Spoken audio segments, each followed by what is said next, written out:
দেখুন, কালকে যে ঘটনা তার আসল রূপ বা চিত্র সামনে আসতে শুরু করে দিয়েছে। ছজনকে পুলিশ অলরেডি গ্রেপ্তার করেছে।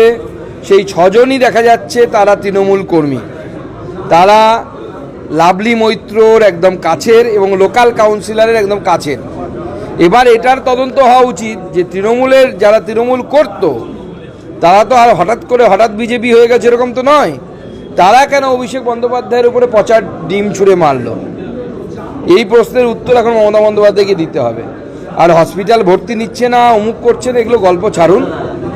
আমার দেখা আছে, আমি ব্যক্তিগতভাবে কতক্ষণ হসপিটালে বাইরে পড়েছিলাম অ্যাডমিশন নেওয়ার আগে, যখন আমাকে সন্দেশখালিতে পুলিশ আহত করেছিল, সেই সময় আমার মনে আছে।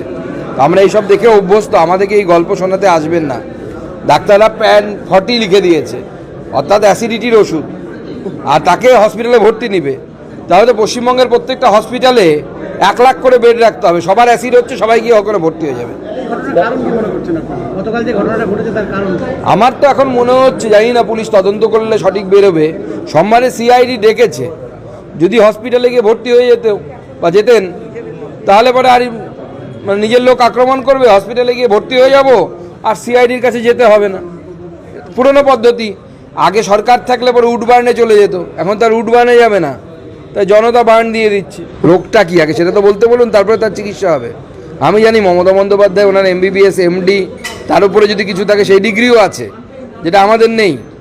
ডাক্তারবাবুরা বলছে অ্যাসিডিটি হয়েছে PAN40, আর উনি বলছেন না, অনেক বড় রোগ হয়েছেন। কি রোগ আমি বুঝতে পারছি না। উনি বলতে পারবেন কোন রোগ হয়েছে। খোকন দাসকে গ্রেপ্তার করা হয়েছে শোনা যাচ্ছে। আমিও শুনলাম ঢোকার মুখে, সে তো গুন্ডা। ও বাইরে গিয়ে মোগলসরাই না কোথায় গিয়ে ধরা পড়েছে, দীনদয়াল উপাধ্যায় জংশনে গিয়ে ধরা পড়েছে। তো ওখানে গিয়ে এই সমস্ত পাপি জাপিরা কি করবে ওখানে? ও হয়তো গেছিল গঙ্গা স্নান করতে, পুণ্য করার জন্য। অনেক পাপ তো করেছি। ওখান থেকে তুলে এনেছে পুলিশ, যদি তুলে আনে খুব ভালো, এনে জেলের ভেতরে রাখা উচিত। বাইরে ঘুরে বেড়ালেই মুশকিল। এরা হচ্ছে পাগলা কুকুরের মতো, কখন কাকে কামড়াবে ঠিক নেই।